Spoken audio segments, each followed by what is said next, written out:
غرباء غرباء غرباء غرباء غرباء غرباء غرباء. اب میں ام المؤمنین سیدہ ام حبیبہ بنت سفیان رضی اللہ عنہا کے بارے میں بتاتا ہوں.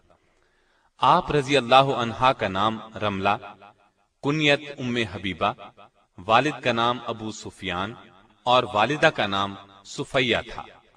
بعض مورخین نے آپ کا نام ہند بھی لکھا ہے.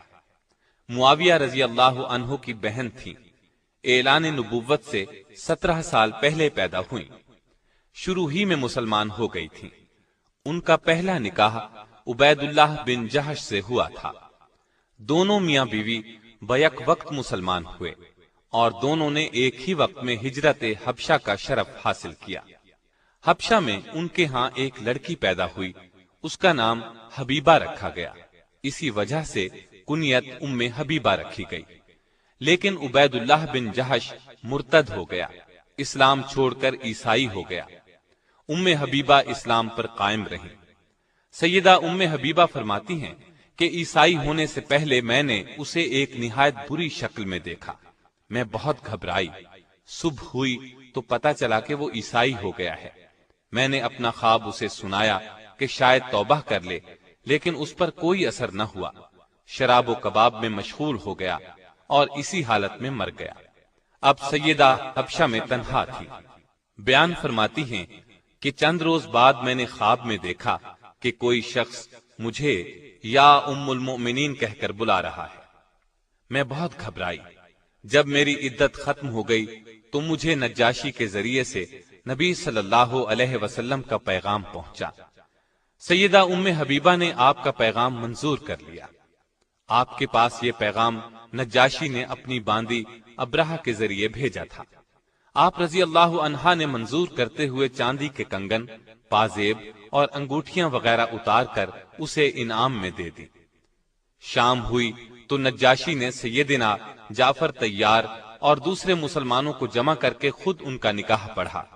400 دینار مہر مقرر ہوا، جو اسی وقت رسول اللہ صلی اللہ علیہ وسلم کی طرف سے خالد بن سعید رضی اللہ عنہ کو دے دیے، جو کہ ام حبیبہ کی طرف سے وکیل تھے. اس طرح یہ نکاح ہوا. لوگ اٹھنے لگے تو نجاشی نے کہا، ابھی بیٹھیے. انبیاء علیہم السلام کی سنت یہ ہے کہ نکاح کے بعد ولیمہ بھی ہونا چاہیے. چنانچہ کھانا آیا. ولیمے سے فارغ ہو کر سب رخصت ہو گئے. چنانچہ سیدہ ام حبیبہ جب مدینے آئیں تو تمام حالات اور واقعات کہہ سنائے. آپ صلی اللہ علیہ وسلم سن کر مسکراتے رہے. نجاشی نے سیدہ ام حبیبہ کو شرحبیل بن حسنہ کے ساتھ آپ کی خدمت میں بھیجا تھا اور اپنی طرف سے انہیں گھریلو سامان بھی دیا تھا. یہ نکاح 6 ہجری کے آخر یا 7 ہجری کے شروع میں ہوا. اس وقت آپ رضی اللہ عنہا کی عمر 36 یا 37 سال تھی. ابن حیثمہ نے اپنی تاریخ میں مصعب بن عبداللہ کے حوالے سے لکھا ہے کہ رسول اللہ صلی اللہ علیہ وسلم نے ام حبیبہ سے نکاح کیا تو اس زمانے میں ان کے والد ابو سفیان مسلمان نہیں ہوئے تھے. سیدہ ام حبیبہ صورت اور سیرت دونوں کے لحاظ سے ممتاز تھیں. آپ رضی اللہ عنہا کی روایت کردہ احادیث 65 ہیں. آپ کو اسلام اور رسول اللہ صلی اللہ علیہ وسلم سے بہت محبت تھی. یہ اسلام سے محبت ہی تو تھی کہ ان کا شوہر عبید اللہ عیسائی ہو گیا تھا، لیکن یہ برابر اسلام پر ثابت قدم رہی. شوہر کے عیسائی ہونے اور علیحدگی کی پرواہ نہ کی.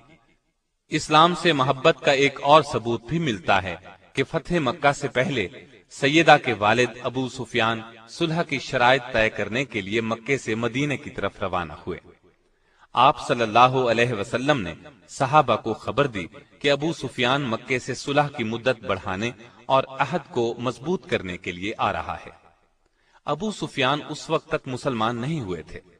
مدینے میں پہنچے تو اپنی بیٹی ام حبیبہ کے گھر بھی گئے تو رسول اللہ صلی اللہ علیہ وسلم کا بستر بچھا ہوا تھا. جب وہ بستر پر بیٹھنے لگے تو حبیبہ رضی اللہ عنہا نے فوراً آگے بڑھ کر بستر لپیٹ دیا۔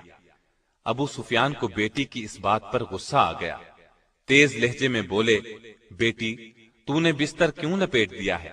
بستر کو میرے قابل نہیں سمجھا یا مجھے بستر کے قابل نہیں سمجھا؟ سیدہ نے جواب دیا، ابا جان، یہ دنیا کی مقدس ترین ہستی رسول اللہ صلی اللہ علیہ وسلم کا بستر ہے، اس پر ایک مشرک جو شرک کی نجاست سے آلودہ ہو نہیں بیٹھ سکتا۔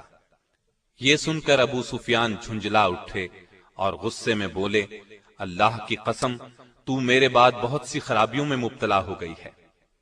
سیدہ حبیبہ رضی اللہ عنہا نے جواب دیا، میں خرابیوں میں مبتلا نہیں ہوئی، اور ان کے غصے کی پرواہ نہیں کی اور کہا، میں کفر کے اندھیرے سے نکل کر اسلام کے نور ہدایت کی روشنی میں داخل ہو گئی ہوں۔ اور تعجب ہے، آپ قریش کے سردار ہو کر پتھروں کو پوجتے ہیں، جو سنتے ہیں نہ دیکھتے ہیں، کسی کا کچھ بنا سکتے ہیں نہ کچھ بگاڑ سکتے ہیں۔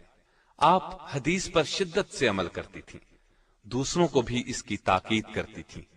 وفات کے وقت سیدہ عائشہ رضی اللہ عنہا اور سیدہ ام سلمہ رضی اللہ عنہا کو بلایا اور فرمایا، مجھ میں اور تم میں وہ تعلقات تھے جو سوکنوں میں ہوتے ہیں، ہم میں کبھی کبھی بتقاضائے بشریت کوتاہی ہو جاتی تھی، اس لیے مجھے معاف کر دیجئے اور میرے لیے دعائے مغفرت کیجئے۔ اس پر سیدہ عائشہ رضی اللہ عنہا نے فرمایا، تم نے مجھے خوش کر دیا، اللہ تمہیں بھی خوش رکھے۔ آپ رضی اللہ عنہا فطرتاً نیک تھی، ان کی ایک حدیث سے دین کی محبت کا اندازہ ہوتا ہے۔ فرماتی ہیں، میں نے رسول اللہ صلی اللہ علیہ وسلم سے سنا ہے، جو شخص دن اور رات میں 12 رکعت نماز نوافل ادا کرے، اس کے لیے جنت میں گھر بنایا جائے گا۔ اس کے بعد فرماتی ہیں، جب سے میں نے آپ صلی اللہ علیہ وسلم سے یہ بات سنی، ہمیشہ نوافل پڑھے، کبھی ان کو ترک نہیں کیا۔ آپ رضی اللہ عنہا کے ہاں عبید اللہ بن جہش سے 2 بچے پیدا ہوئے، ایک عبداللہ، دوسری حبیبہ۔ 44 ہجری میں مدینے میں انتقال فرمایا۔ اس وقت ان کے بھائی سیدنا امیر معاویہ کی خلافت تھی۔ وفات کے وقت عمر 73 سال تھی۔ اللہ تعالی کی ان پر ہزارہا رحمتیں ہیں۔